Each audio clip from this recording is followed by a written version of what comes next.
দর্শক, সময় যত গড়াচ্ছে দেশের রাজনৈতিক সমীকরণ ততই জটিল হচ্ছে। সেই আলোচনায় পিআর পদ্ধতি বা সংখ্যানুপাতিক পদ্ধতির নির্বাচন ব্যবস্থা যেমন রয়েছে, ঠিক তেমনি ইসলামী দলগুলোর ঐক্য আলোচনায় রয়েছে।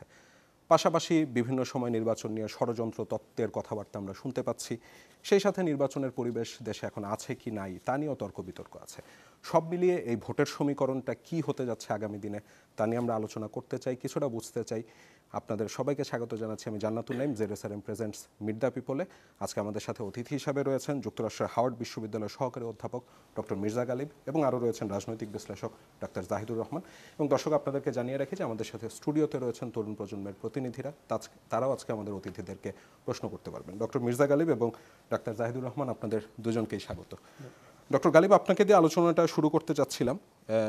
জামাতের আমির, আপনি তো নিশ্চয়ই খেয়াল করেছেন যে কয়েকদিন আগে তিনি বলছেন যে দেশের এমন পরিস্থিতিতে কিসের নির্বাচন, কি নির্বাচন হবে। যদিও আমি 24 জুন 2025 মানে এই বছরের 24শে জুন দেখছিলাম যে জামাতের সেক্রেটারি জেনারেল বলছেন, যখন জামাত তাদের দাঁড়িপাল্লা প্রতীকটি ফিরে পেল এবং নিবন্ধন ফিরে পেল, তখন তিনি বলছিলেন যে ইসির এই সিদ্ধান্ত নতুন বাংলাদেশের গণতন্ত্রের অগ্রযাত্রায় একটি মাইলফলক তৈরি করেছে। এই কমিশনের অধীনে সুষ্ঠু নির্বাচন সম্ভব। তো হঠাৎ করে আসলে কি আপনার কাছে কি মনে হচ্ছে যে দেশের কি পরিস্থিতির পরিবর্তন হয়ে গেল, যেই কারণে একটি দল বলছে যে দেশের এমন পরিস্থিতি থেকে আদৌ সুষ্ঠু নির্বাচন সম্ভব কিনা, বা এই তার যে ভাবনা, সেই ভাবনার সাথে আপনিও একমত কিনা? ধন্যবাদ আমাকে ইনভাইট করার জন্য আপনার প্রোগ্রামে, এবং আজকের অনুষ্ঠান যারা শুনছেন তাদের সবাইকে শুভেচ্ছা, সালাম। জাহেদ ভাই সাথে আছেন। তো আমার মনে হয় যে গত বছর যখন আগস্টে শেখ হাসিনার সরকারের পতন হলো, তারপর তো আমাদের অন্তর্বর্তী সরকার আসলো, এবং আমাদের এখন যে জার্নি, এটা তো একটা ইন্টারমিডিয়েট জার্নি, তাই না? কারণ হাসিনার যে পলিটিক্যাল গভর্নমেন্ট ছিল, যদিও সে সুষ্ঠুভাবে ইলেক্টেড হয় নাই, তো সেই জায়গাটা যখন আমরা অতিক্রম করে আসলাম, আমাদের আরেকটা ইলেক্টেড গভর্নমেন্টে যাইতে হবে এবং একটা ডেমোক্রেসি দিয়ে শুরু করতে হবে। মাঝখানের একটা অন্তর্বর্তী সময় আমাদের। তো এই সময়ে আমাদের কয়েকটা টার্গেট, তার মধ্যে একটা টার্গেট হলো যে আমরা একটা সুষ্ঠু নির্বাচনের মধ্য দিয়ে আমরা গণতন্ত্রে ফেরত যাব। এটা হচ্ছে একটা টার্গেট। এবং সাধারণত আমাদের সংবিধানে আপনি যদি দেখেন, তাহলে ওই তত্ত্বাবধায়ক সরকারের বিধান যখন আসছে, তখন আমরা 90 দিনের একটা টাইম পিরিয়ড দিচ্ছি, তাই না? তো 90 দিনের ফিলসফিটা হলো যে একটা মিনিমাম টাইম যার মধ্যে আমরা একটা নির্বাচন কন্ডাক্ট করতে পারি। অন্তর্বর্তী সরকারের সময় এসে আমরা ইলেকশনের সাথে আরেকটা জিনিস জোড়া দিচ্ছি, সেটা হচ্ছে আমরা একটা সংস্কার করবো, একটা মিনিমাম সংস্কার, আমাদের সাংবিধানিক কিছু পদ্ধতি, ইলেকশনের কিছু পদ্ধতি, যে কারণে আমরা 90 দিনের টাইম লিমিটটা একটু বড় করে দিচ্ছি। সংস্কারের ব্যাকগ্রাউন্ডটা হলো যে শেখ হাসিনার গত 16 বছরের যে শাসন, এর মধ্য দিয়ে আমাদের যে ফান্ডামেন্টাল একটা সিস্টেম ছিল, যেটা ওলট পালট হয়ে গেছে। আমরা এই জায়গাটাকে রিকনস্ট্রাক্ট করতে চাই। তাহলে একটা হচ্ছে আমার ইলেকশনে যাওয়া, এবং আরেকটা হচ্ছে রিকনস্ট্রাকশন।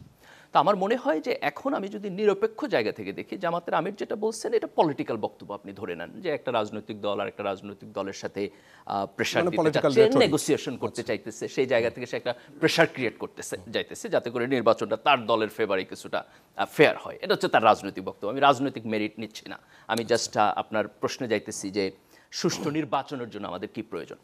তো সেই জায়গা থেকে যদি আমরা এই জার্নিটা দেখি, আমাদের যে গভর্নমেন্ট আছে, সেই গভর্নমেন্ট এখন নিউট্রাল, তাই না?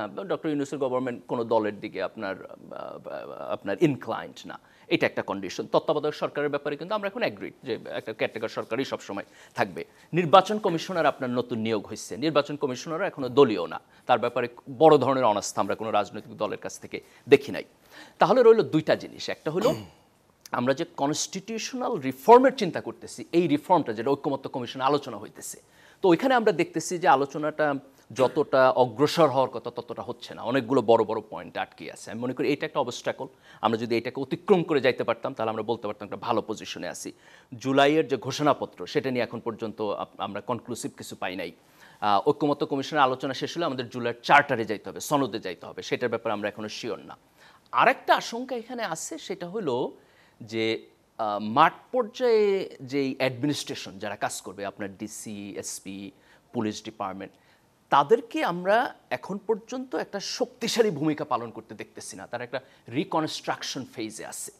এই রিকনস্ট্রাকশন ফেজটা অতিক্রম করে তারা যদি আইন শৃঙ্খলা পরিস্থিতিকে একটা স্ট্যান্ডার্ডে না আসতে পারেন, তাহলে মাঠ পর্যায়ের প্রশাসন যদি দুর্বল থাকে, তাহলে যেই জায়গায় যার মাসল পাওয়ার বেশি, সেই ইলেকশন আপনার তার পক্ষে ফেভার করবে, ভোট কাইটা নিতে পারবে, লোকদেরকে ভয় দেখাইতে পারবে, ইত্যাদি ইত্যাদি থাকবে। তো আমার মনে হয় যে এইটার মেরিট আছে, যে আমি যদি একটা সুষ্ঠু ইলেকশনের জায়গায় যাই, যে সংস্কারটা কতখানি হইল এবং মাঠ প্রশাসন শক্তিশালী এবং নিরপেক্ষভাবে কাজ করতে পারবে কিনা। তো এই জায়গা থেকে আমি নির্বাচনের ব্যাপারে আশঙ্কাকে রাইট বলে মনে করি। কিন্তু ধরেন যে পলিটিক্যাল লোকেরা পলিটিক্যাল বক্তব্য দিবে, দ্যাটস ফাইন।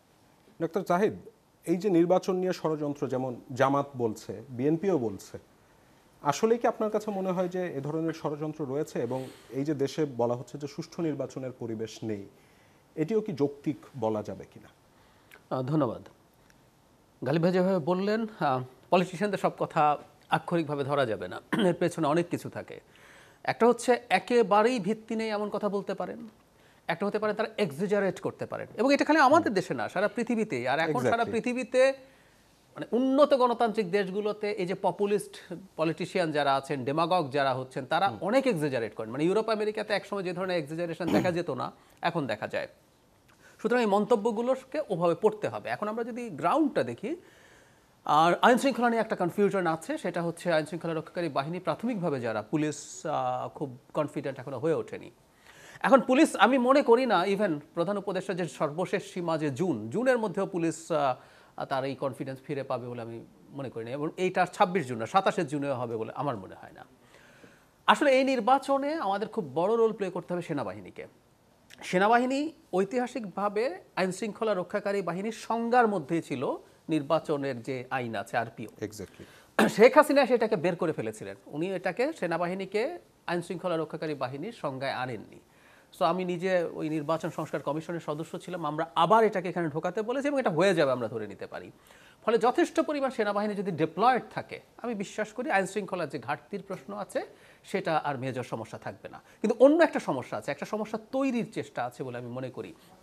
গালিব ভাই বললেন ইসি নিয়ে যথেষ্ট সমস্যা বা কোনো রকম কোনো অনাস্থা মেজর দেখেননি, আমি কিন্তু মেজর অনাস্থা দেখছি। এনসিপি রিপিটেডলি বেশ বিএনপিও তো একসময় অনাস্থা জানিয়েছিল, তারেক রহমানের সাথে বৈঠকের পর হঠাৎ দেখলাম তাদের না, বিএনপি ইসির প্রতি অনাস্থা জানায়নি, ইসির কথা বলছি। আচ্ছা, ইসির প্রতি ক্রমাগত অনাস্থা জানিয়ে গেছে এনসিপি। জামায়াত একবার কিন্তু কন্টিনিউ করছে, এনসিপি কিন্তু কন্টিনিউ করছে। তারা রীতিমতো ইসির সামনে গিয়ে প্রতিবাদ জানিয়েছে, তারা এখনো বলছে এই ইসির অধীনে নির্বাচন তারা করবেন না। এটাকে পলিটিক্যাল রেটরিক হিসাবে ধরলে ভালো, কিন্তু আমি যখন ওনারা ক্রমাগত বলছেন, তাহলে আমি কিন্তু একটা সন্দেহ প্রকাশ করছি কি হবে যখন এই ইসি একটা শিডিউল ঘোষণা করবে, তখন ওনারা বলতেই পারেন আমরা তো ইসির অধীনে নির্বাচন করব না।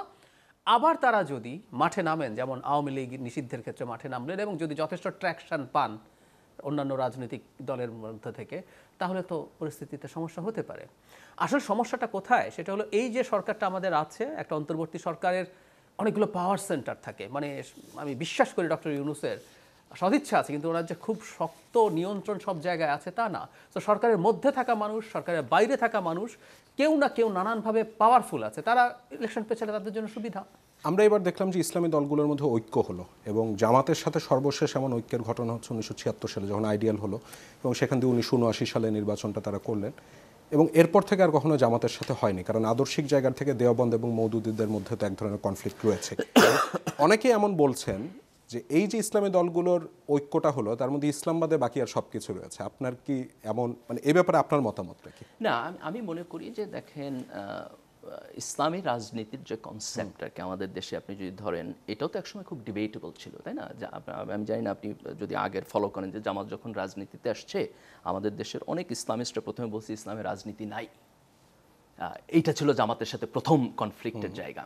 তো ধীরে ধীরে এখন তো মোটামুটি আপনি ধরেন যে বাংলাদেশের যারা ইসলামিস্ট, তারা প্রায় প্রত্যেকেই রাজনীতিতে আসছে।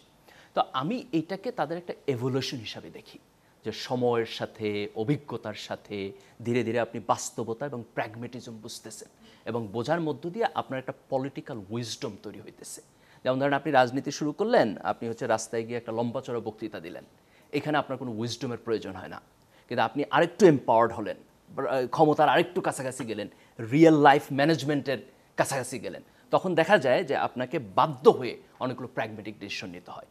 তো এই যে পলিটিক্যাল পার্টিগুলো, ইসলামিক পলিটিক্যাল পার্টিগুলোর মধ্যে যে ডাইভার্জেন্স চিন্তা, সেখান থেকে এখন যে তারা কাছাকাছি আসতেছে, আমি মনে করি যে শেখ হাসিনার 16 বছরের যেই স্বৈরশাসন, এক নায়কতান্ত্রিক ফ্যাসিস্ট শাসন, এইটার মধ্য দিয়ে যাওয়ার কারণে এবং বিশ্ব যে পরিস্থিতি তার মধ্য দিয়ে যাওয়ার কারণে তাদের এক ধরনের পলিটিক্যাল উইজডম তৈরি হয়েছে। সেই উইজডমের কারণে তাদের পার্থক্যগুলোকে আন্ডারস্টিমেট করে এক ধরনের কনভার্জেন্সে যাচ্ছে। এটা আমার আন্ডারস্ট্যান্ডিং। এই ব্যাপারে আপনার মতামত কি? মানে আপনার মনে হয় টিকবে? চেষ্টাটা বুঝতে পারছি, কিন্তু আমি আসলে ব্যক্তিগতভাবে মানে ইসলামী বলেন বা কোনো না কোনো ফর্মের আইডেন্টিটি পলিটিক্স, তো এটা আইডেন্টিটি পলিটিক্সের একটা বেসিক সমস্যা আছে। যখনই আপনি ধরুন ইসলামকে এনে একটা কমন আইডেন্টিটি দিয়ে সবাইকে যখন আপনি একত্র করতে চাচ্ছেন, তখন কিন্তু এর মধ্যে অনেকগুলো চিন্তা, ডিফারেন্ট স্কুল অফ থট থাকে, যে কারণে তারা এতদিন আলাদা ছিলেন। এখন শেখ হাসিনার অবর্তমানে এখানে একটু যোগ করে রাখি, একটু বলা জরুরি, বাংলাদেশে কিন্তু একটা ইসলামী দলগুলোর একটা মোর্চা তৈরি হওয়ার বা একটা ইসলামী রাজনীতির মোটামুটি সিরিয়াসলি মেইন স্ট্রিম হয়ে ওঠার একটা সুযোগ এখন আছে। সুযোগ কেন আছে? জামায়াতে ইসলামীকে বিএনপির আসলে আর প্রয়োজন নাই for the time being and for a very long period. কেন আমি সেটা বলি? জামায়াতকে আসলে বিএনপির এত জরুরি, জামাতেরও হয়তো প্রয়োজন নেই। হ্যাঁ, জামাতেরও হয়তো আর বিএনপিকে প্রয়োজন নেই এখন পরিবর্তন। জামায়াতের উচিত হবে তার আলাদা রাজনীতি তৈরি করা, কিন্তু কেন বিএনপির প্রয়োজন নেই আমি সেটা বলি। 2001-এ জামায়াত খুব ইনএভিটেবল হয়ে উঠেছিল, কারণ 96 নির্বাচনের একটা রেজাল্টের অ্যানালিসিস করেছিলেন একজন অ্যানালিস্ট, সম্ভবত ওনার নাম নাজিম কামরান চৌধুরী। উনি দেখিয়েছেন 100টা সিটের মধ্যে হার জিতের ডিসিশন হয়েছে খুব অল্প 10-20 হাজার ভোটে। তারা দেখালো তখন জামায়াতের বেশ কিছু জায়গাতে তাদের জেতার মতো মানুষ আছে, আর অনেক জায়গায় 20,000, 25,000, 50,000 ভোট আছে। সো এটা যদি যোগ করা যায় সেই দল অনেক মেজরিটি পাবে। সো বিএনপি এই আইডিয়াটা নিল, জামায়াতের সাথে তাদের এটার ফল 2001-এ পেল। তাহলে এখন সমস্যা হচ্ছে বিএনপিকে চ্যালেঞ্জ করার জন্য তো আওয়ামী লীগ আর নাই। সুতরাং জামায়াতের যে ভোটের সংখ্যা বা ভোটের যে অঙ্ক, সেটা তার কাছে এখন আর এই মুহূর্তে বা আগামী অন্তত একটা সময় তার জন্য ভ্যালুয়েবল না। সো জামায়াতকে তার প্রয়োজনে, প্লাস বিএনপির আসলে জামায়াতকে দূরে রেখে দেয় এক অর্থে ভালো। বিএনপির বিপরীতে যখন একটা রাইটিস দল ক্ষমতায় মানে তার সাথে ফাইট করছে, সেটা বিএনপির রাজনীতিকে কিন্তু হেল্প করবে। প্রত্যেক রাজনৈতিক দল কি করে আসলে নির্বাচনী ব্যবস্থায়, তার তো সব ব্লকের ভোটের দরকার নাই, তার একটা নির্দিষ্ট গোষ্ঠীর ভোটের প্রয়োজন। ওই গোষ্ঠীর ভোট যদি সে পায় তাতেই হয়ে যায়। সে যদি এখন তাকে মধ্যপন্থী দল, তার বিপরীতে একটা রাইট দল আছে, সে বিএনপির রাজনীতিকে কিন্তু কিছু মানুষের কাছে হেল্প করবে, সবার কাছে না হলেও।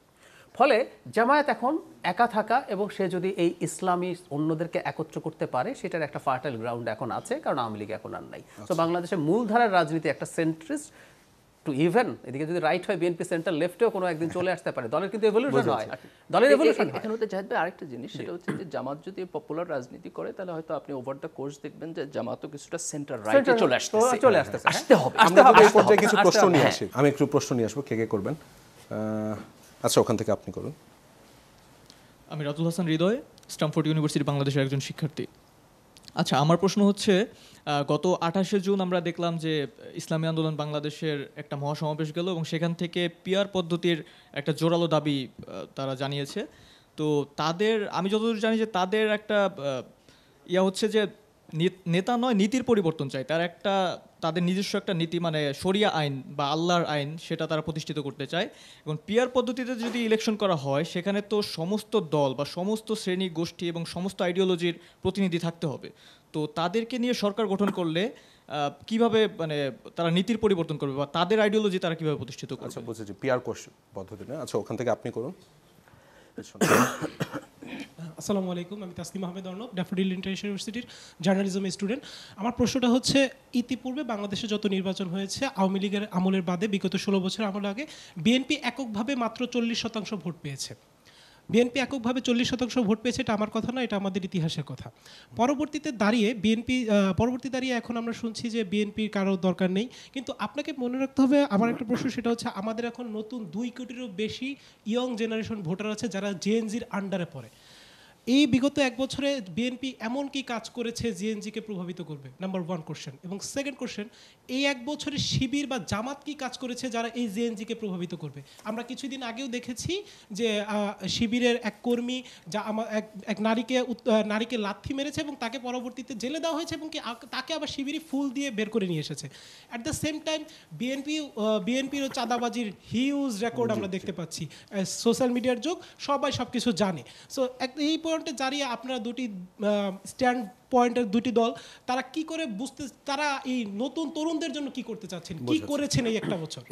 আমি ডক্টর গালিব আপনার কাছ থেকে আসতে যাচ্ছিলাম, পিআর পদ্ধতি কেন জামাত চাচ্ছে, এটি নিয়ে গোলাম আজম সাহেব বইও লিখেছিলেন। এবং সেই সাথে হচ্ছে জামাত কি দিতে পেরেছে বা শিবির কি দিতে না, পেরেছে? ওনার প্রশ্নটা আসলে বোধহয় একটু ডিফারেন্ট, আমি যদি বুঝি সেটা হলো প্রশ্নটা হচ্ছে যে একটি গণতান্ত্রিক নির্বাচন পদ্ধতিতে এবং পিআর সিস্টেমের মধ্যে দিয়ে তারা যদি সংসদে যায় তখন তো তাদের অন্যান্য রাজনৈতিক দলের সাথে আলাপ আলোচনা করতে হবে। তো তার পলিটিক্যাল ইডিওলজি তো ডিফারেন্ট, সে তো চায় হলো ইসলামী শরিয়া অথবা ইসলামিক প্রিন্সিপাল, তাইলে সেটা কীভাবে বাস্তবায়ন করবে প্রসেসের মধ্যে? আমার বোধ হয় যে পিয়ার না, দ্যাটস দ্য কোয়েশ্চেন, রাইট? আমি যদি রাইটলি আন্ডারস্ট্যান্ড করি, দেখেন এটা হচ্ছে যে ইসলামের মানে এটা খুব ফান্ডামেন্টাল একটা কোয়েশ্চেন যে আমি ইসলামের রাজনীতিকে কিভাবে বুঝবো। এখন যে সমস্ত ইসলামী রাজনৈতিক দলগুলো গণতন্ত্রকে অ্যাকসেপ্ট করছে যে আমি গণতান্ত্রিক পদ্ধতিতে রাজনীতি করব, তারা কিন্তু ফান্ডামেন্টালি এটা অ্যাকসেপ্ট করছে যে সমাজে ইসলামের প্রচার প্রসার, রাজনীতি, প্রিন্সিপাল, কনস্টিটিউশন আমি যেখানেই বলি সেইখানে এই যে আমি ইসলাম আনতে চাই এটা subject to the approval of the people, তাই না? আমি মানুষের সাথে আলাপ করবো, আমি গার্ড জোরে বসাবো না। যেমন ধর আমি মনে করতেছি যে এটা একটা ইসলামী আইন, আমি বিশ্বাস করি এইটাই বেস্ট, এইটাই হওয়া উচিত, কিন্তু আমি উচিত বলে আমি বন্দুকের নল দিয়ে এটা বসাবো না। আমি লোকদের সাথে আলাপ করবো, I will try to convince them, এবং আমি যদি তাদেরকে কনভিন্স করতে পারি তাহলে তারাতে যদি এটাতে অ্যাগ্রি হয়, সেই অ্যাগ্রি করার পরে আমি ইসলামিক প্রিন্সিপাল দেব। এটা তারা অ্যাগ্রি করছে, কাজে এটা অ্যাগ্রি করার কারণেই তারা গণতন্ত্রে আসছে। কাজে যখন একটা ইসলামিক পার্টি গণতন্ত্রের মধ্যে আসে তখন এটা আমাদের জন্য কিন্তু একটা মানে নাগরিক জায়গা থেকে একটা খুব সিম্পল সহজ সমীকরণ হয়, সেটা হলো আমি তার সাথে আলাপ আলোচনা করতে পারি যে ওকে আপনি কি বিশ্বাস করেন, আপনার প্রিন্সিপাল কি, আপনি কিভাবে এটা প্রসিডিউরাল পদ্ধতিতে আপনি আগাবেন। তো আমার বোধ হয় যে আমাদের এটাকে অ্যাপ্রিসিয়েট করতে হবে যে ইসলামিক রাজনীতি একটা ডেমোক্রেটিক প্রসেসের মধ্যে আসার কারণে আমাদের আলাপ আলোচনার জায়গাটা তৈরি হচ্ছে। আলাপ আলোচনার জায়গাটা যখন তৈরি হয় তখন অনাস্থাটা কমে যায়, ডার্কনেস কমে যায়, আমি আপনাকে বুঝতে পারি, আপনি আমাকে বুঝতে পারেন। এখন গণতান্ত্রিক পদ্ধতি যদি ফেয়ারলি কাজ করে তাহলে ইসলামিক রাজনৈতিক দলের কাজ কি? কাজ হলো জনগণের কাছে যাওয়া, তাদেরকে বোঝানো যে কেন, দুইভাবে তারা বোঝাইতে পারে। এক, যে আপনি যদি মুসলমান হন তাহলে আপনার ইসলামিক শরিয়া সাপোর্ট করা দরকার, that's one way, theological way. আরেকটা ওয়ে হইল সে তার ইসলামিক শরিয়া বেসড যে পলিটিক্স যে করতে চায় এই পলিটিক্সটা কেন বেটার এটা মানুষকে বোঝাবে, দেখো এই পলিটিক্সের এই ইত্যাদি ইত্যাদি ইত্যাদি ভালো দিক আছে। এই দুইটা জায়গায় যদি সংখ্যাগরিষ্ঠ জনগণ অ্যাগ্রি করে তখন তাদের অ্যাগ্রিমেন্টের মধ্য দিয়ে ডেমোক্রেটিক প্রিন্সিপালের মধ্য দিয়ে ইসলাম প্রতিষ্ঠিত হবে। সংসদ যদি সংখ্যাগরিষ্ঠতার ভিত্তিতে এমন কোনো আইন পাশ করে যেটা আপনার সংবিধানের ফান্ডামেন্টালসের সাথে ডিসএগ্রি করে তাহলে কোর্টে সেটা নাকচ হয়ে যাবে একদম। তাহলে কিন্তু আমাদের একটা গ্যারান্টি ক্লজ ওখানে আছে। তাহলে আমি এই প্রশ্নটা এখন করছি, এই যে আপনি যেটা বলছেন ইসলামী আন্দোলনের দ্বিতীয় সর্বোচ্চ ব্যক্তি একটা টক শোতে স্পষ্টভাবে বলেছে তারা ইসলামী শাসন কায়েম করতে চান এবং ওনার মডেল হচ্ছে, প্রিয় মডেল হচ্ছে আফগানিস্তান। এখন আফগানিস্তানের যে মডেল উনি এসে কায়েম করলেন, আফগানিস্তানে কি ইলেকশন হয়? কোনোদিন যদি আফগানিস্তানের মডেল ইভেন নির্বাচন দিয়েও আসেনি, আমি ধরলাম তিনি নির্বাচন দিয়ে ক্ষমতায় গেলেন, গিয়ে আফগানিস্তান মডেল কায়েম করলেন এবং দেশে আর কোনো নির্বাচন নেই, আফগানিস্তান নির্বাচন হচ্ছে না। তাহলে ধরুন কোনো একটা দল মনে করলো আমরা এই মুহূর্তে এই দলটাকে ক্ষমতায় পাঠালাম, সে ইসলামী শরিয়া সেটারও নিয়ে ডিবেট আছে, কে তার মতো করে করলেন, এবং 5 বছর পর আমার মনে হলো না আমার ভালো লাগছে না, গণতন্ত্রের সুবিধাটা কোন জায়গায়? আমি চাইলে কাউকে চেঞ্জ করতে পারি, আমি তো আর চেঞ্জ করতে পারছি না। এখন যে দল আগে ঘোষণা করছে যে আমি এটা করব, সেই দলের রাজনৈতিক দল হিসাবে বাংলাদেশে অপারেট করার রাইট আছে কিনা ইজ আ ফান্ডামেন্টাল কোয়েশ্চেন। যেটা বাস্তবায়িত করতে চাচ্ছে যে আফগানিস্তানের মডেলে সেটা আমাদের কনস্টিটিউশনের সাথে কনফ্লিক্টিং, ইসলামিক রেভলিউশনের মাধ্যমে আসতে হবে। না রেভলিউশন না, এটা গণতন্ত্রের মধ্যে আসতে পারে, আসতে পারে, কিন্তু এই যে গালিব ভাই উনি যেটা বলছেন সেটা গণতন্ত্র, ধরলাম জনগণ তাকে ভোট দিল, কিন্তু ওনার এই বক্তব্য পুরোটা ইটসেলফ আমাদের কনস্টিটিউশনের সাথে, এক্সিস্টিং কনস্টিটিউশনের সাথে কনফ্লিক্টিং। আমি আপনার সাথে 100% এগ্রি করি যে ধরেন আমি মনে করতেছি যে এক্সিস্টিং, আমি এখানে আরেকটা জিনিস বলতে হবে, সেটা হচ্ছে যে ধরেন আফগানিস্তান মডেল আসলে মানে কি এটাও জিজ্ঞেস করতে হবে। আপনি যখন কোট আনকোট আফগানিস্তান মডেল বলতেছেন, this may mean many things, তাই না? তাকে এটা জিজ্ঞেস করতে হবে। কিন্তু আমি হাইপোথেটিক্যালি ধরে নিলাম যে একটা পার্টি, এটা কমিউনিস্ট পার্টি হইতে পারে, ধরেন যে একটা কমিউনিস্ট পার্টি মনে করতেছে আমি ডেমোক্রেসির মধ্যে ফাংশন করব না, আমি এটা বদলাই দিব। The same argument equally apply to communist party এবং ইসলামিক পার্টি। তো আমি যদি একটা ফেয়ার প্রসেস চাই তাহলে এটা এইভাবে হইতে পারে যে ঠিক আছে আমি একটা রাজনৈতিক এজেন্ডা দিলাম এবং আমি বললাম যে আমি ক্ষমতায় আসলে কনস্টিটিউশন পাল্টাই দিব, নতুন করে লিখবো। তাহলে কনস্টিটিউশন লেখার জন্য কিন্তু 2/3 মেজরিটি বলে। কেন বলে? যে আপনি সিম্পল মেজরিটি নিয়ে আসলে হবে না। তাহলে যদি 2/3 মানুষ আমার ভোট দেয় তাহলে সে আমাকে লেজিটিমেসি দিল, আমি কনস্টিটিউশন পাল্টাই দিলাম। আপনি যদি আবার ওটা পাল্টাইতে যান তাহলে আপনাকে আবার 2/3 ভোট নিয়ে আসতে হবে। পার্থক্য আছে। উনি কনস্টিটিউশনে তো এক কথার কথা, উনি তো বলেছেন আগেই, সমস্যাটা কোন জায়গায়? উনি তার নির্বাচন দেবেন না, ধরুন মুজিব বাকশাল করে ফেললেন, এরপর তো আমাদের অসন্তোষ তৈরি হইলো, আমরা তো আর মুজিবকে পাল্টাইতে পারলাম না। উনি একটা গিভেন টাইমের জনগণের ম্যান্ডেট নিলেন যে একদলীয় শাসন হবে এবং বাংলাদেশ আর এইরকম নির্বাচন হবে না, ধরুন চায়না মডেল। আর তো নির্বাচন হইল না। তো উনি এসে যখন এটা করে ফেললেন তখন আমি তো চাইলে ভোট দিয়ে তাকে পাল্টাতে পারছি না, উনি এরপর গায়ের জোরে থেকে গেলেন। যেটা হয় কি, ধরেন আমি যদি এটা গ্যারান্টি ক্লোজ করতে পারি, আপনি তাহলে বলবেন যে ঠিক আছে আমি তাহলে 2/3 কে আরো বাড়ায় দিই যাতে অ্যাবসলিউট মেজরিটি স্যার উনি আসতে পারেন। কিন্তু ধরেন যেটা হয় যে আমি 2/3 কে ধরেন আমি 80% নিয়ে গেলাম, 90%। 80% পিপল যদি আপনার এই কনস্টিটিউশন আর না চায়, এটা গিভেন টাইমে গালিব ভাই ডিফারেন্সটা কোন জায়গায়? 20 বছর পর তো চাইতে পারে, দ্যাটস দ্য মেইন প্রবলেম। তখন তো এটা আসলে রেভলিউশন ব্যতিরেকে কোনো সমাধান না। তখন আমরা এই ডিবেটটা যদি একটা ছোট বিরতি চলে গেছে। তার কারণ হলো যে আমি একটা কনস্টিটিউশন লিখলাম, সেই কনস্টিটিউশনের প্রিয়াম্বল আছে, তাই না? আমার যদি 80% মানুষ এই কনস্টিটিউশনের প্রিয়াম্বলে আর বিলিভ না করে, তাহলে কনস্টিটিউশন ইনভ্যালিড হয়ে যায়। তাহলে গণতন্ত্র কখন কাজ করে? গণতন্ত্র তখনই কাজ করে যখন 70-80% মেজরিটি অফ দ্য মানুষ কিছু ফান্ডামেন্টালসে এগ্রি করে। ডক্টর গালিব, আমরা একটা ছোট বিরতি নিয়ে এসে আবার এই ডিবেটটা চালু রাখতে যাচ্ছিলাম। একটা প্রশ্ন ছিল যেটির উত্তর আসেনি, যে জেনজিরা কেন জামাতকে ভোট দিব এবং জেনজিরা কেন বিএনপিকে ভোট দিবে, সেটা আমরা বিরতির পর আরও দুটো প্রশ্ন নিয়ে তারপরে আলোচনায় ফিরবো। দর্শক, জেডএসআরএম প্রেজেন্টস মিড ডে পিপলে সময় হলো একটা ছোট্ট বিরতির, ফিরছে একটু পর, সাথেই থাকবে।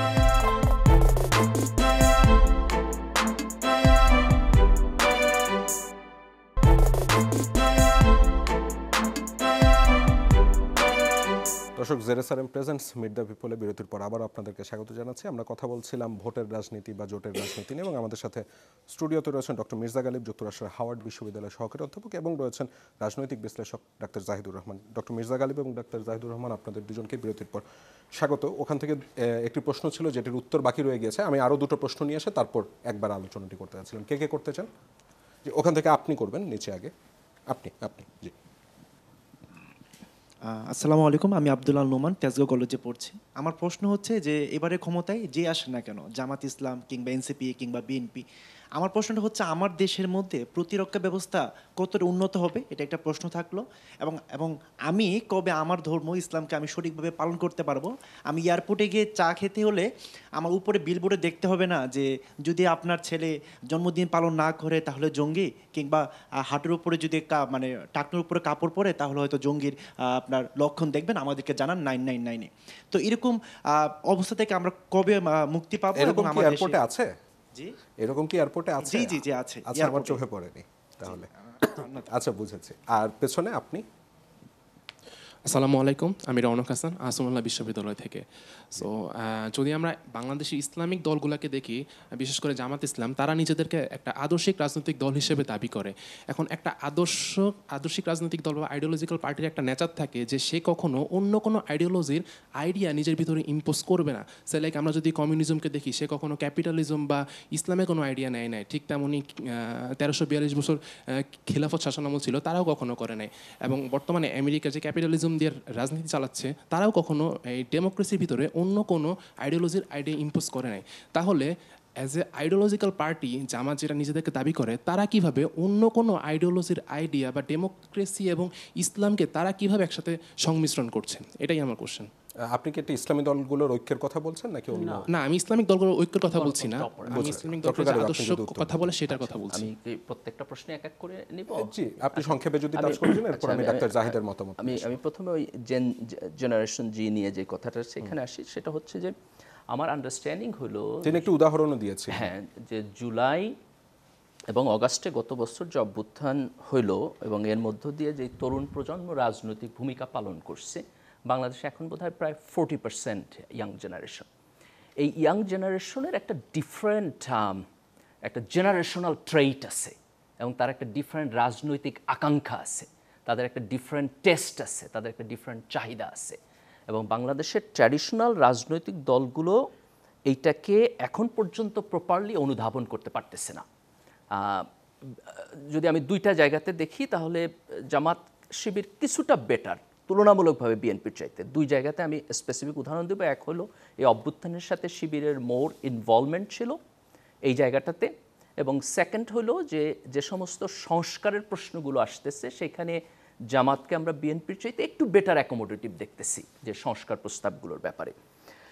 তো আমি এখানে কনক্লুশনটা এভাবে টানবো যে বিদ্যমান রাজনৈতিক দলগুলো যদি প্রপার অ্যাটেনশন না দেয় যে how this young generation think, তাইলে পরে সামনের দিনের রাজনীতিতে তাদেরকে টিকে থাকাটা কষ্টকর হবে এবং বাংলাদেশের রাজনীতির একটা ফান্ডামেন্টাল পরিবর্তন হবে শুধু জেনারেশনাল পরিবর্তনের মধ্য দিয়ে। Point number 1। সেকেন্ড হলো প্রতিরক্ষা ব্যবস্থার ব্যাপারে ডেফিনেটলি এটা অত্যন্ত মানে গুরুত্বপূর্ণ কোশ্চেন যে এখনকার দুনিয়াতে আসলে আন্তর্জাতিক রাজনীতিতে দিনের শেষে ন্যায়পরায়ণতা বলতে কিছু নাই। আমরা জাতিসংঘ ইত্যাদি ইত্যাদি যাই বলি, দিনের শেষে আমার যদি ক্ষমতা না থাকে, পাওয়ার না থাকে, তাহলে কেউ আমাকে পাত্তা দিবে না। তো আমাদের প্রতিরক্ষার ব্যবস্থা আমাদেরই করতে হবে, এটা আমাদের একটা ন্যাশনাল ইন্টারেস্ট।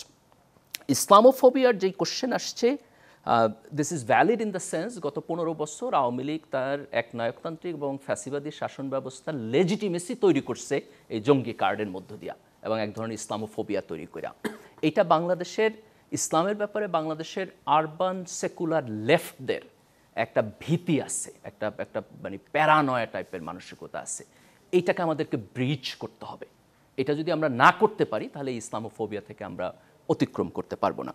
লাস্ট যেটা, যে একটা ইডিওলজিক্যাল পার্টি কীভাবে ডেমোক্রেসিতে কাজ করবে, আমি এটাকে এইভাবে দেখি না। তার কারণ হলো যে আমার একটা বিশ্বাস আছে, আপনার একটা বিশ্বাস আছে, সমাজ মানেই হলো যে আমরা ভিন্ন ভিন্ন রাজনৈতিক বিশ্বাসের মধ্যে থেকেও একসাথে কাজ করব, এটাই সমাজ। এবং এটি ইসলামের মধ্যে আছে। যেমন আমি খুব 2টা ফান্ডামেন্টাল আর্গুমেন্ট করি। যেমন দেখেন রাসূলুল্লাহ সাল্লাল্লাহু আলাইহি ওয়াসাল্লামের একটা হাদিস আছে যে প্রত্যেক মানব সন্তান ইসলামের উপর জন্মগ্রহণ করে, তারপর তার বাবা মা হচ্ছে তার ধর্মমত চেঞ্জ করে দেয়। এখন আপনি হাদিসের উপর আর্গু করতে পারেন যে বাচ্চা যদি ইসলামের উপর জন্মগ্রহণ করে আর তার বাপ মা যদি তারে কাফের এবং মুশরিক বানায় দেয়, তাহলে বাপ মার কাছ থেকে আমি নিয়ে নিই না কেন? নিয়ে নিলে তো তার আর মুসলমানিত্ব যায় গিয়া না, তাহলে তো আপনি তাকে নিয়ে নিতে পারেন। কিন্তু দেখেন আপনি সন্তানের উপর বাপ মার অধিকারকে আপনি অ্যাকসেপ্ট করতেছেন, সে কাফের হইলো, মুশরিক হইলো, কেন? আপনি যদি ওই লাইনে যান তাহলে কেওয়াস তৈরি হবে। যেমন কোরআনে আল্লাহ স্পষ্টভাবে বলছে যে যারা শিরক করে, তারা আল্লাহর সাথে যাদেরকে ডাকে তাদেরকে তোমরা গালি দিও না। যার সাথে শিরক করে, আল্লাহ তো শিরকে প্রচণ্ড অসন্তুষ্ট হন according to Islamic theology, most offensive কাজ। তারপর আল্লাহ কেন গালি দিতে নিষেধ করছেন? বলছেন তুমি যদি তাদেরকে গালি দাও তাহলে তারা পাল্টা আল্লাহকে গালি দিবে, তাহলে একটা কেওয়াস হবে, সমাজে তুমি একসাথে থাকতে পারবে না। তো আমি ইডিওলজিক্যাল, আমি একটা সার্টেন জিনিসে বিশ্বাস করি। এর মানে এই না যে দুনিয়াতে আরেকজনের পার্সপেক্টিভ আমি আন্ডারস্টিমেট করব, বরং আমাদের এমন একটা সিস্টেম ডেভেলপ করতে হবে যেখানে ভিন্ন বিশ্বাস, ভিন্ন মত, ভিন্ন ধর্ম, ভিন্ন রাজনৈতিক চিন্তা থাকার পরেও আমরা একটা কমন কনসেনসাসে আসবো এবং একসাথে থাকার একটা পরিবেশ তৈরি করব। ডাক্তার জাহিদ, হ্যাঁ, আমার প্রশ্নগুলো লেখা আছে একটার পর একটা। উনি জেনজিদের কয়েকটা বলেছেন যে বিএনপির চেয়ে এখন জামাত কিছু ক্ষেত্রে বেটার করছে তরুণদের অ্যাড্রেস করার ক্ষেত্রে, এবং ইসলামোফোবিয়ার ক্ষেত্রে বলছেন যে আরবান সেকুলার লেফটের একটা ভীতি আছে। এগুলো মানে আমি জেনজিরা আসলে কি চায় আমরা খুব স্পষ্ট না। আমাদের সবচেয়ে সংকটটা কোন জায়গায়? জেনজি দূরেই থাকুক, যার বয়স 35 এবং তার নিচে, সে একটা ভোটই দেয় নেই। সো আমাদের ভোটিং প্যাটার্ন সম্পর্কে আমাদের কোনো ধারণা নাই। আমরা এই আসার আগেই কথা বলছিলাম, প্রচুর সার্ভে হওয়া দরকার জেনজিদের ওপরে। এটা জামায়াত রাজনীতি করে, বিএনপি করে, তার চাহিদাটা কি আসলে এটা খুব বেশি জানা যায় না। এবং জেনজিও না জেনারেলাইজ করা ভুল। আপনারা যারা জেনজি আর আপনার বয়সের জেনজি যে পরিবহন শ্রমিক, তার চাওয়া কিন্তু একই না। একটা কথা মনে রাখবেন, আমাদের জেনারেলাইজ করার একটা ভুল আছে। আপনি কাকে দেখেন ভার্সিটিতে? আপনার ফ্রেন্ড। আপনি সোশ্যাল মিডিয়ায় যখন যান, একটা একো চেম্বার কথা আছে। আপনি আপনার মতো মানুষ, আপনি যাকে লাইক দেন, যাকে শেয়ার করেন, যে আপনাকে লাইক দেয়, আপনি ওর স্ট্যাটাস দেখেন। ফলে আপনার একটা ইলুশন তৈরি হয়, আপনি যা মনে করছেন, এই গ্রুপটা যা মনে করছে, এটাই জেনজি। এটাই জেনজি না। আমি যদি জানতে চাই আপনি একটা পরিবহন শ্রমিক, আপনার বয়সী, সে কিভাবে ভাবে, আপনি কি জানেন? একজন পরিবহন শ্রমিক যখন রাস্তায় পরিবহনটা নিয়ে নামে, সে যখন আমার সামনে আরেকজনকে চাঁদা দেয় 10 টাকা, আমার মনেও লাগে আমি জিএনজি। সে যখন চাঁদা দিচ্ছে, সেও যখন দিচ্ছে, সেও জিএনজি। এই জায়গাটায় প্রত্যেকটা জিএনজি এক, প্রত্যেকটা জিএনজি অন্যায়ের বিরুদ্ধে এক। না, একটু বলি সেটা আমি আবারও বলছি যে এটা তার খারাপ লাগে। আপনি বহু জায়গায়, আমি ব্যক্তিগতভাবে এমন রাস্তায় ফুডকার্ট চালায়, আমাকে বলছে ভাই আমার এখন সমস্যা হয়েছে, এটা আমার কাছে অনেকেই টাকা চায়, আমি একজনকে দিয়ে ব্যবসা করতে প্রস্তুত আছি। আমি এমন মানুষের সাথে তো আমি ফেস করেছি। সে এটাকে নর্মাল ধরে নিচ্ছে যে আমি আগে কিছু একটা সিস্টেম ছিল, রেন্ট সিকিং এর একটা স্ট্রাকচার থাকে। এখন বহুজন এসে বলতেছে এখন ভাই আমি তো পড়ছি বিপদে। সে নিজে জানে সে একটা অবৈধ জায়গায় দোকান করেছে এবং তার জন্য সে কিছু খরচ করতেও প্রস্তুত আছে। আমি আবারও বলছি, পার্সপেক্টিভ। আমরা জেনারেলাইজ করছি কিন্তু এই দেশের মানুষ। আচ্ছা, একটু আমাকে একটু সময় দেন। এই যে অন্যায়ের বিরুদ্ধের কথা বলছেন, এই মুভমেন্টে যারা রাস্তায় নেমেছিল, কেন নেমেছিল? অবশ্যই অন্যায়ের বিরুদ্ধে কথা না, বলেছিল। কোটার জন্য তার চাকরি হচ্ছিল না। কোটা তো একটা অন্যায় সিস্টেম। আসছি একটু, আপনারা বলতে হবে না, আমি সব প্রশ্নের জবাব দিয়ে দিচ্ছি। কোটার জন্য আমার চাকরি হচ্ছিল না, সরকারি চাকরি। কোন ক্যাডারের? সরকারি চাকরির টপ 2 ক্যাডার হচ্ছে প্রশাসন আর পুলিশ। আপনি কি বিশ্বাস করেন এই দেশের প্রশাসন পুলিশে চাকরি করে আমাদের এজেন্সিরা যখন চাকরি করবে তারা ঘুষ খাবে না? কেন এগুলো টপে?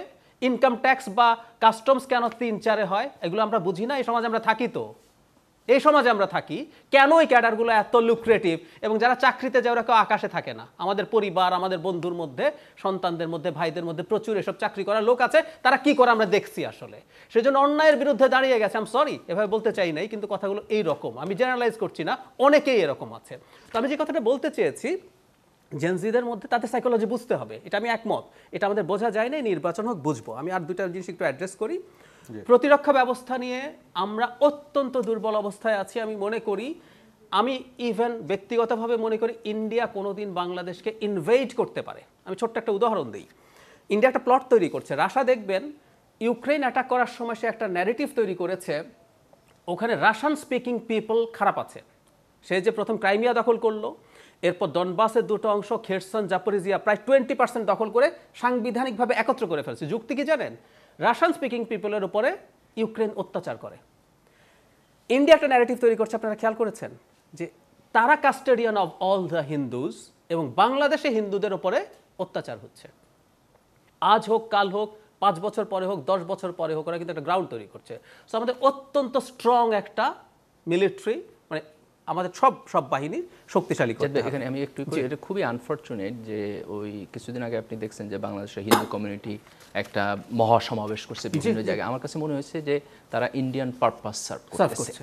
তো এটা সাম্প্রদায়িকতার বিয়ন্ডে গিয়ে আমাদের এই প্রশ্নটা আইডেন্টিফাই করতে হবে যে রাশিয়া এবং ইউক্রেনে যেটা ঘটছে এটা ইন্ডিয়া এবং বাংলাদেশের হিন্দু জনগোষ্ঠী যেন ইন্ডিয়ার পাপেট হিসাবে ব্যবহৃত না হয়। এটা সাম্প্রদায়িকতার বিয়ন্ডে গিয়ে তারা আমাদের ভাই বোন তো, এই দেশে তারা রাজনৈতিকতার জায়গায় আমাদের এই কোশ্চেনটা তুলতে হবে। তাদের রাইটের পক্ষে আমরাই দাঁড়াবো। আমাদের হিন্দু ভাই বোনরা তো আমাদেরই ভাই বোন, এই দেশের নাগরিক তারা, সুতরাং আমরা দাঁড়াবো। কিন্তু এটা ইউজড হওয়ার একটা প্রবণতা, এবং আমরা কিন্তু একসাথে বড় হয়েছি তাদের সাথে। আমি পার্সোনালি ছোটবেলায় যখন বড় হয়েছি আমার প্রচুর হিন্দু বন্ধু বান্ধব ছিল। একদম। আর যে ইসলামোফোবিয়ার কথা বলছেন, আমি মনে করি এই রাজনীতিটা ডিফিটেড হয়েছে। মানে একটা কথা মনে রাখতে হবে, আপনি যখন রাজনীতিতে আসবেন, এখন এই ডিবেটগুলো আছে, মানে ইভেন ইসলামের ডেনোমিনেটর আপনি যদি খোঁজেন, মানে আপনি শিয়া সুন্নিদের আমাদের প্রাথমিক ভাগ হলো, সুন্নিদের মধ্যে নানান রকম ভাগ হলো। আপনি যদি ধর্মতাত্ত্বিক জায়গায় চিন্তা করেন, মাঝহাব আছে, কেউ মাঝহাব মানছে না। শিয়াদের মধ্যে আছে ভাগ, শিয়াদের মধ্যে 7ers আছে, 12ers আছে, ইসমাইলিজ আছে, জাইদিজ আছে, আলাউইটস আছে। যেমন ধরেন বাশার আল আসাদ, উনি একটা অদ্ভুত এক ধরনের শিয়া স্কুলের মানুষ, একটা অদ্ভুত তার বিশ্বাস, আপনারা জানলে অবাক হবেন। আলাউইটরা পরজন্ম হয়, পুনর্জন্ম হয়, এটা বিশ্বাস করেন। এরপর কে প্রশ্ন করবেন? আচ্ছা, ওখান থেকে আপনার প্রশ্নটা নিয়ে আসি। জি, তারপরে আপনি করে ফেলেন। আসসালামু আলাইকুম, আমি মোহাম্মদ নুর আলাহি, Asadullah university of science and technology. আমার কোশ্চেন ছিল যে বাংলাদেশে এখন যে পরিস্থিতি আমরা দেখতে পাচ্ছি যে বিএনপি কিন্তু বাংলাদেশের সবচেয়ে বড় রাজনৈতিক দল, কিন্তু আমরা গত 5 আগস্টে আমাদের গণ অভ্যুত্থানের পর থেকে দেখতে পাচ্ছি যে বিভিন্ন জায়গায় তারা আমাদের দেশে সন্ত্রাসী কর্মকাণ্ড, অন্তর্কোন্দল বা হচ্ছে যে চাঁদাবাজি থেকে শুরু করে অনেক বিএনপির অন্তর্কোন্দলের কারণেই কিন্তু অনেক সমস্যা বা ঝামেলা সৃষ্টি হচ্ছে সারা দেশে। তো এই পরিস্থিতিতে আমি দেখতে পাচ্ছি যে মাসেল পাওয়ার বিএনপি দেখাচ্ছে অন্যান্য রাজনৈতিক দল এনসিপি বা জামাত শিবিরের উপরে। তো এখন এই পরিস্থিতিতে এই নির্বাচনের যে লেভেল প্লেইং ফিল্ড, সেটা কি এই পরিস্থিতি আছে কিনা, বা আগামী যে আমাদের ফেব্রুয়ারিতে অলরেডি কথা চলছে যে নির্বাচন হবে, তো এই পরিস্থিতি কি সেই লেভেল প্লেইং ফিল্ডটা আছে কিনা? আমি আরেকটা একটু কোশ্চেন করবো। আপনি বলছিলেন যে আমাদের যে প্রশাসনিক ক্যাডার বা হচ্ছে যে অন্যান্য ক্যাডারে, বিশেষ ক্যাডারে, মানে আমরা হচ্ছে যে মানে যারা আছেন ওই পজিশনগুলোতে তারা হচ্ছে ঘুষ খায়। সবার কথা বলিনি, পারসেপশন না, বাস্তবতা। আমি টেকনিক্যালি কথা বলছি না, আই এম সরি। মানে মেজরিটি, বিরাট একটা অংশ, মেজরিটি, এটা আমরা সবাই জানি। কিন্তু মানে এটা কি মানে একদমই মানে আমরাও যে এরকম হব, আমরা যে ওই পজিশনে গেলে যে এরকম হয়ে যাব, সেটার কারণটা কি আসলে, সেটাও কিন্তু বুঝতে হবে যে আমাদের কিন্তু মানে দুর্নীতিটা শিখায় আসে। যে উত্তরটা জাহিদ ভাইয়ের কাছ থেকে নেব। আমি আরেকটা প্রশ্ন নিয়ে আসি, যে ওখান থেকে আপনি একটু করে নেন। আমার নাম মোহাম্মদ হাসান আল বান্না, আসনাউল্লাহ বিজ্ঞান ও প্রযুক্তি বিশ্ববিদ্যালয় থেকে। নির্বাচনের আগে যে আমাদের 5 আগস্টের পরে নির্বাচনের কথা হচ্ছিল, আমরা বাস্তবিক অর্থে কী সংস্কার দেখছি? আমরা প্রশাসনিক ক্ষেত্রে কোনো সংস্কার পাইনি। কিছুদিন আগে পটিয়াতেই আমার ছাত্র ভাইদের উপরে হামলা চালাইছে। কে চালাইছে? পুলিশ চালাইছে। যদি নির্বাচন হয়, এই পুলিশ কি করবে? ভোট কেন্দ্র পাহারা দিবে। সাপোজ ভাই বললেন সেনাবাহিনীতে পাহারা দিবে, যদি 300টা আসন যদি সব আসনে সেনাবাহিনী পাহারা দেয়, আমার দেশ নিরাপত্তা দিবে কে ওই সময়? তো সবার আগে কি দরকার আমাদের হলো সংস্কার দরকার। সব ক্ষেত্রে যদি আমরা যদি সংস্কার না করে নির্বাচন করি, দেখা যাবে। আপনার স্পেসিফিক কোশ্চেনটা যদি আমার একটু বলুন, স্পেসিফিক কি জানতে কোশ্চেন চাচ্ছেন? হলো সংস্কার না করেই, দৃশ্যমান নির্বাচনের সংস্কার দিকে না যাওয়া। করেই বিএনপি কেন নির্বাচন আমি আপনাকে একটা চিল্লাচ্ছে? প্রশ্ন আমি একটু করি আপনাকে। জি, জি। মানে পুলিশের কি সংস্কার হলে পটিয়ার ঘটনা, এবং পটিয়ার ঘটনা কিন্তু আমি স্টুডেন্টদেরকে ব্লেম করি, আপনাকে ভালো লাগবে না, আমাদের সঠিক কথা বলতে হবে, আমি আসবো। ধরলাম কি সংস্কার করলে পটিয়ার ঘটনাটা ঘটতো না বলুন তো? শুধু পটিয়ার ঘটনা না, না, আপনি পটিয়ার ঘটনা উদাহরণ, আপনি এটা একটু জবাব দেন। জি, আরেকবার কোশ্চেন। কোন ঘটনা কোন সংস্কারটা বুঝেছি, করলে এটা- পটিয়ার ঘটনা? আমি আপনাকে একটু জবাব দিই খুব স্পষ্টভাবে। আমি দুইটা জিনিস দেখতে চাই। আমি দেখতে চাই যে পুলিশ ডিপার্টমেন্ট থেকে একটা পুলিশ এবং অ্যাডমিনিস্ট্রেশন থেকে একটা সিগনিফিক্যান্ট অ্যামাউন্ট অফ পিপলকে আইডেন্টিফাই করে স্যাক করা হয়েছে গত শাসনামলে, আপনার হচ্ছে প্রফেশনালিজমের বিয়ন্ডে দায়িত্ব পালন করার জন্য। পুলিশে হয়েছে প্রচুর, পুলিশ হয়েছে, প্রশাসনে হয় নাই, প্রশাসন হয় না, একেবারেই হয় না, পুলিশও বাকি আছে। এক, দুই, আমি নতুন নিয়োগ দেখতে চাই। আমি চাই যে 50,000 লোক পুলিশে নতুন নিয়োগ দেওয়া হোক এখনকার সময় নিউট্রালি। দ্য সেম ডিফিকাল্ট তো মনে হয় বিষয়টা, এবং বিষয়টা তাদের তো খুব ডিফিকাল্ট এবং তাদের মনে হয়। মানে না আমি না এখন কোনো কিভাবে- ডিফিকাল্ট না। আপনি আজকে বিজ্ঞপ্তি দেন, কালিম ভাই, আপনি এক মাসের মধ্যে দায়িত্ব quickly নিয়োগ দেন। পালনের প্রশিক্ষণের জায়গায় সময় যেতে যারা কমান্ডিং থাকবে, যারা ধরেন না, না, commanding না, আমি commanding চাই এটাই না। বলছি, ওই জায়গায় কিন্তু পুরনো লোক থেকেই যাবে। না, না, না, কিছু পটিয়ার থাকবে। ঘটনাটাই যাই হোক, আপনার- আমি আপনি কেন তো ছাত্রদের সবাইকে দোষ বাদ দিতে দিচ্ছেন? পারবো না, কিন্তু আচ্ছা। That will give a message. Okay. আমি যদি ধরেন যে আমি 1000 লোকের সরাই দিলাম, আমি অ্যাডমিনিস্ট্রেশন থেকে ধরেন যে 200 লোক সরাই দিলাম, আমি নতুন 200 লোককে পদায়ন করলাম, আমি 50,000 পুলিশ নতুন করে নিলাম, এভরিবডির ভাইব উইল চেঞ্জ। আমরা কি এই সরকারের কাছ থেকে এরকম কোনো মানে ফাউন্ডেশনাল কোনো স্টেপ দেখি নাই। এই কারণে এদের কারো আস্থা হইতেছে না ভাই, আচ্ছা, এটা অ্যাড্রেস করতে হবে। আরেকটা কোশ্চেন হইলো, না, আর মনে হয় প্রশ্ন না, নাই, একটু আমরা এই একটু আলোচনাটা শেষ করে নিই, কারণ বিএনপির অনুষ্ঠান প্রায় ফজলুল শেষে হক চলে এসেছে। সাহেবের সামনে কিছুদিন আগে মুজিববাদ বলে স্লোগান দিছে, এখনো বিএনপির হাইকমান্ড থেকে এই ব্যাপারে কোনো রিয়াকশন আমরা দেখতে পাই নাই। তাহলে ইনডিরেক্টলি কি জাহেদ ভাই, ফজলুল হক আপনারা সাহেব সবাই বিএনপির কোশ্চেন করতেছে, আপনি না, বিএনপি না, না, নাকি? না, না, আমি আমার একজন অ্যানালিস্ট হিসেবে আমি এটা বলবো, হ্যাঁ আমি জবাব দিচ্ছি। ইনডিরেক্টলি কি বিএনপি কি চাচ্ছে বাংলাদেশে মুজিববাদ আবার প্রতিষ্ঠা হোক? ধরুন বিএনপি চাচ্ছে, একটু খেয়াল করি নির্বাচনী ব্যবস্থা কিভাবে কাজ করে জানেন? এই যে কালিম ভাই কিন্তু শুরুতে একটা কথা বলেছেন, এটা আমিও বিশ্বাস করি। আমরা যদি আর কিছু করতে না পারি, একটা সংস্কারও যদি করতে না পারি, আমরা যদি 5 বছর পর পর একটা পার্টিসিপেটরি অ্যাকসেপ্টেবল ইলেকশন করতে পারি, আমার একটা টাইম আছে 20 বছর, 20 বছর পর ডিফারেন্ট বাংলাদেশ হবে। কেন? এই যে আপনি বলছিলেন নির্বাচন লেভেল প্লেইং ফিল্ড থাকবে, কিন্তু বিএনপি বহু লোকজন চাঁদাবাজি করছে, এটা বিএনপি নিজে স্বীকার করে, কারণ সে বহিষ্কার করছে, তার অন্তর্কন্দলে মানুষ মারা গেছে। আচ্ছা, তো এখন বিএনপির এটা কি হবে? রেজাল্ট হচ্ছে তাহলে বিএনপি নির্বাচনে ভরাডুবি হবে। আপনি যেটা বলছেন এটা যদি জনগণ প্রত্যাখ্যান করে, লেট বিএনপি ডুবুক, তাতে কি দাঁড়াবে? আদার পার্টিজ আছে, জামায়াত আসবে, এনসিপি আসবে। লেভেল প্লেইং ফিল্ড নিয়ে কি সংশয় রয়েছে? না, সেটা আসছি পরে, একটু খেয়াল করি আমরা ডেমোক্রেটিক সিস্টেমটা কিভাবে কাজ করে। এখন বিএনপি তার বিরুদ্ধে ব্যবস্থা নিচ্ছে কি নিচ্ছে না, বিএনপি চাচ্ছে কি চাচ্ছে না, তার মাসুল সে তার জায়গা মতো দেবে। বিএনপি সংস্কার না চেয়ে যদি অপরাধ করে থাকে, জনগণকে যদি ক্ষুব্ধ করে থাকে, তাহলে কি রেজাল্ট দাঁড়াবে? ভোটে সেটার পাবে না। যারা সংস্কার চাইছে, জামায়াত, এনসিপি, তারা সেটা ভোটে ট্রান্সলেটেড হবে। ডেমোক্রেটিক সিস্টেম কিন্তু আসলে এভাবেই কাজ করে। ধরুন পটিয়াতে কি হয়েছিল, এটা দিয়ে একদম এক্সপোজ মেইন স্ট্রিম মিডিয়াতে এসছে। বৈষম্য বিরোধী ছাত্র আন্দোলনের অনেকেই একজন ছাত্রলীগকে পেয়েছে কোথাও, ধরে পটিয়ায় নিয়ে আসছে থানায় নিয়ে আসার পরে ওসিকে বলা হচ্ছে বা থানার কর্মকর্তাকে বলা হচ্ছে ওকে গ্রেফতার করতে হবে। তো পুলিশ বলছে ওর বিরুদ্ধে খুঁজে টুজে কোনো মামলা নেই, তাকে আমি কিভাবে গ্রেফতার করব? এই যে গ্রেফতার করছি না, এর জন্য ওখানে ঝগড়া শুরু। এখন পুলিশের আবার অন্য একটা অভিযোগ আছে, সেটা আমি স্বীকার করি, পুলিশ কিন্তু ডিসপ্রপোর্শনেট বল প্রয়োগ করে। পুলিশ কিন্তু বল প্রয়োগ করবে, এটা মানতে হবে। পুলিশের হাতে আমরা অস্ত্র লাঠি টাঠি দেয়, কারণ ও বল প্রয়োগ করবে। কিন্তু আমাদের পুলিশ করে কি, যতটুকু বল প্রয়োগ করার কথা, কথায় ম্যানেজ করা গেলে কথা না, ও লাঠির বাড়ি দেবে, যেটা লাঠির বাড়ি দিয়ে দেওয়া যাবে সে ওটা শর্টগান দিয়ে গুলি করে দেবে। পুলিশ হয়তো ডিসপ্রপোর্শনেট বল প্রয়োগ করেছে, কিন্তু আমাদের স্টুডেন্টদের বুঝতে পারতে হবে একটা স্টেট কিভাবে চলে। আমি বলছি বলেই কাউকে গ্রেফতার করতে পারবো, এটা হতে পারে না। ও ছাত্রলীগের হতে পারে, ও শেখ হাসিনা হতে পারে। টেকনিক্যালি বলছি, আমরা আসলে শেখ হাসিনাকে মানে পালাতে বাধ্য করেছি কেন? কারণ আমরা ইনসাফ পাইনি Sheikh Hasina, isn't it? So আমরা যখন এই স্টেটের দায়িত্বে আসছি, আমরা যখন এই স্টেটের প্রধান শক্তি হচ্ছি, আমরা আসলে ইনসাফ নিশ্চিত করব, এটা চাই। সো প্রধান ভুল ওই দিক থেকে হয়েছে। আমি জাস্ট আর দুইটা প্রশ্ন নিয়ে গালিব ভাইয়ের কাছে চলে আসবো। জি, আপনি করুন খুব সংক্ষেপে আলোচনা। আসসালামু আলাইকুম, আমি মোহাম্মদ সামিউল ইসলাম, ড্যাফোডিল ইন্টারন্যাশনাল ইউনিভার্সিটি থেকে এসেছি। তো আমি যে প্রশ্নটা করব দুজনের কাছে আমি একটা প্রশ্নই করতে চাই যে বাংলাদেশে বর্তমানে আমরা দেখতে পাচ্ছি যে রাজনৈতিক যেই সংকট, তো এই রাজনৈতিক সংকটগুলো মোকাবেলা করার জন্য পিআর পদ্ধতি আসলে কতটুকু কার্যকরী ভূমিকা পালন করতে পারে, তো এর সম্পর্কে আপনাদের দুজনের কাছে জানতে চাচ্ছি। আরেকটা আমি লাস্ট প্রশ্ন নিয়ে আসবো ওখান থেকে। আচ্ছা, আপনি করে নিন নাকি আপনি করবেন? প্রশ্নটা হচ্ছে একজন প্রার্থীকে ভোট দেওয়া আর একটি দলকে ভোট দেওয়া, এই দুটো কি আসলে আলাদা হওয়া উচিত? আচ্ছা, আমরা প্রশ্নগুলি নিয়ে নিয়েছি। আচ্ছা, দুজনে 2 মিনিট করে সময় পাবেন। 2 মিনিট তো কিছুই বলা যাবে না। আচ্ছা, আমি একটু বলি যে পিআর প্রসেসে কিছু ভালো দিক আছে, আবার পিআর প্রসেস যখন আমরা বলি নানান টাইপের পিআর আছে। কারণ আপনি পিআর সারা দেশব্যাপী ভোটের পার্সেন্টেজে দিতে পারেন, জেলা ভিত্তিক দিতে পারেন, আবার হচ্ছে কিছু কমপ্লিকেটেড ম্যাথমেটিক্যাল প্রসেসেও এটারে কম্পিউট করা যায়। তো যখন আমরা পিআর বলি এটা কোনো একক প্রসেস না। ফান্ডামেন্টাল আর্গুমেন্টটা হলো যে মানুষ যদি ব্যক্তিরে ভোট না দেওয়া দলেরে দেয়, তাহলে এই যে এখন ব্যক্তিকেন্দ্রিক টাকা, ক্ষমতা, জোর করে চুরি করে ভোট নেওয়া, এই জিনিসগুলো কমে আসবে। এই আর্গুমেন্ট ঠিক আছে, পিআরের এটা ভালো দিক, কিন্তু এটার আবার কিছু নেগেটিভ দিকও আছে, যে এটার মধ্যে দিয়ে অনেকগুলো ছোট ছোট অঞ্চলভিত্তিক দল দাঁড়ায় যেতে পারে। কাকে মনোনয়ন দিবে এটা তখন দলের হাইকমান্ডের একক ক্ষমতা হয়ে যায়, যে সে এলাকায় পাশ করে আসতে পারবে কি পারবে না এটার কোনো ইস্যুই থাকে না। তখন দেখা যাবে যে দলের মধ্যে দলীয় প্রধানের একটা ডিফারেন্ট পাওয়ার এক্সারসাইজ হইতে পারে। তো এই সব কিছু মিলিয়ে আমার কাছে মনে হয় যে পিআর প্রসেসটা আমাদের জন্য অতিরিক্ত এক্সপেরিমেন্টাল হয়ে যায় আমাদের লোয়ার আপনার নিম্নকক্ষে।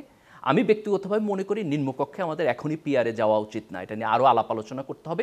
উচ্চকক্ষে পিআর হতে পারে, এবং উচ্চকক্ষে পিআর হইলে পরে সেটা নিম্নকক্ষের সাথে একটা ব্যালেন্স হবে, এটা আমার পার্সোনাল পজিশন। আমি বাকি দুইটা প্রশ্ন শেষ করি।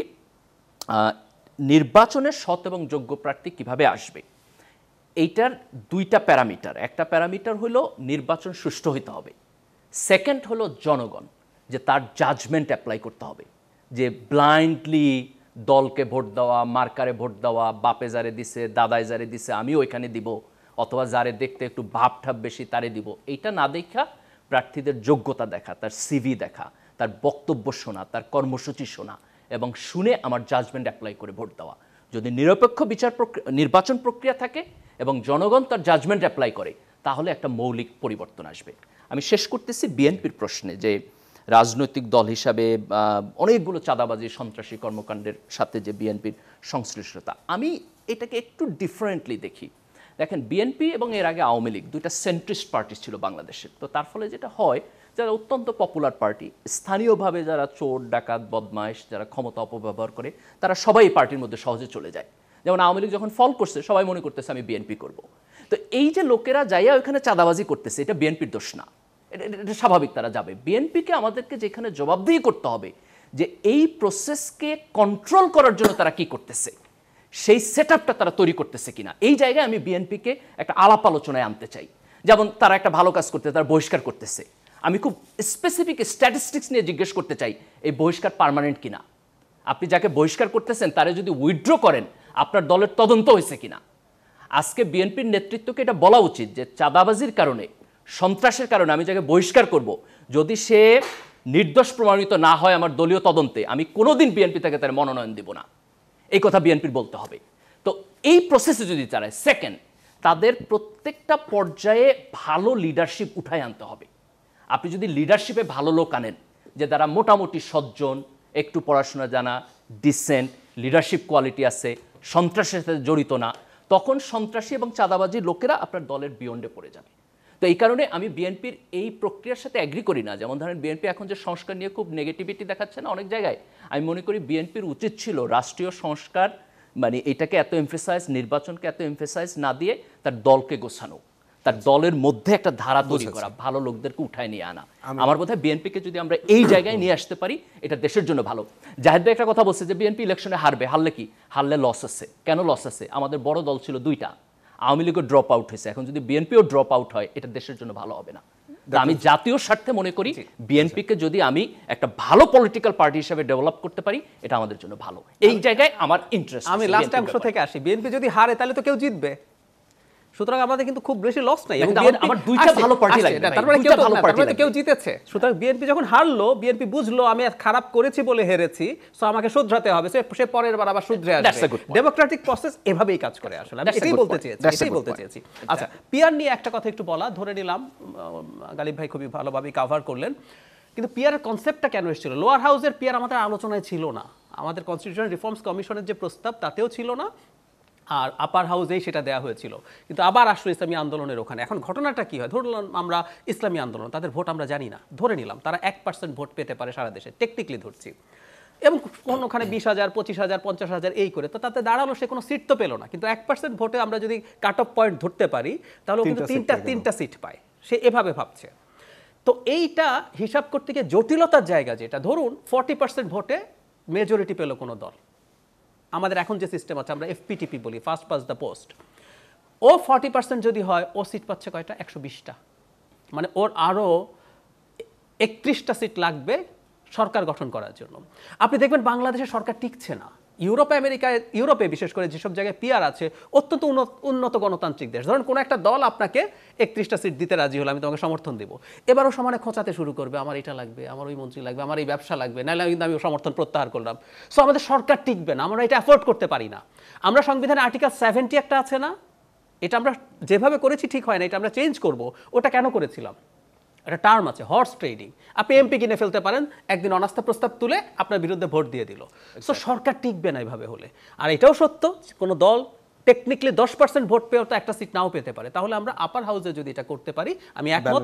বিএনপি যেভাবে আমরা চাই যে ওই আলাপ আলোচনা এবং রশি টানাটানিটা আপার হাউসে হোক, এবং আমরা কিছু বড় জিনিস আপার হাউসে দিই। আমি দ্ব্যর্থহীন ভাষায় বলি, বিএনপি যেভাবে আপার হাউস করতে চাচ্ছে যে লোয়ার হাউসের সিটের প্রপোর্শন, এটার কোনো মানে নাই। এটার জাস্ট একটা এক্সটেনশন, কিছু লোকজনকে ধরে টরে এমপি বানানো যাবে, এর বেশি কিছু। এটা না করলে না করাই ভালো। আচ্ছা, না, আমরা আর প্রশ্ন নিব না, জাহিদ ভাই তার ব্যাখ্যাটা। আচ্ছা, আরেকটা জিনিস হচ্ছে, একটু রিইটারেট করি, যেহেতু জিনিসটা খুবই ইম্পর্টেন্ট। আপার হাউসে আমাদের রিয়েলি পিআর প্রয়োজন, যাতে করে লোয়ার হাউস রিকনস্ট্রাকশন হয়। এবং আমরা বোধহয় খুব স্ট্রংলি বিএনপির নীতি নির্ধারকদেরকে অনুরোধ করব, তারা যেন আপার হাউস এবং পিআর প্রসেস এবং কিছু নিয়োগ এবং অন্যান্য জিনিসগুলো আপার হাউসে দেওয়া যায় কিনা। আমার মনে হয় একটা কাজ যদি হয়, তাহলে কিন্তু আমরা সংস্কারের 80%। শেষ হচ্ছে প্রার্থী নিয়ে। আবারও ঘুরে ফিরে কেউ বলে আমি ইলেকশনকে খুব ওভার এস্টিমেট করি। ঠিকঠাক মতো ইলেকশন হতে থাকলে খারাপ প্রার্থী খুব বেশি টিকবে না, শিওর থাকেন। কারণ মানুষ একটা সময় দেখা যাবে, শুধু আমাদের যখন এখনকার সিস্টেমে দুটো জিনিস কাজ করে, একটা হচ্ছে দলের মার্কা তো দেখেই, ব্যক্তিকেও দেখে। অনেক সময় দেখা যায় মার্কা ওভারওয়েলমিংলি জিতেছে, কিন্তু ব্যক্তি হেরে গেছে, ওকে আমার পছন্দ না। সো মানুষ না এদেরকে ডিনাউন্স করবে। আর আরেকটা জিনিস করতে পারলে খুব ভালো, যেটা আমরা প্রপোজ করেছি আমাদের এই সংস্কার কমিশন থেকে, 11-11 সময় সেটা হয়েছিল, একটা না ভোট অপশন আছে। এটা যদি রাখা যায়, এটা যদি থাকে, তাহলে দেখবেন প্রার্থীদের প্রতিও মানুষের কিন্তু, আপনি 50% না ভোট পড়লে কেউ জিতবে না। আবার রি-ইলেকশন হবে, আমরা এটা প্রপোজ করেছি। তো এটা যদি করা যায়, আচ্ছা খেয়াল করেন, এটা এবার এক সেকেন্ড এটুকু বলে শেষ করি। ধরুন এবার হলো না, যদি জনমত তৈরি হতে থাকে, জামাত চাইছে, এনসিপি চাইছে, জনগণ বলছে না ভোট থাকবে, দেখবেন বিএনপিকে একদিন না ভোট ঢোকাতে হবে।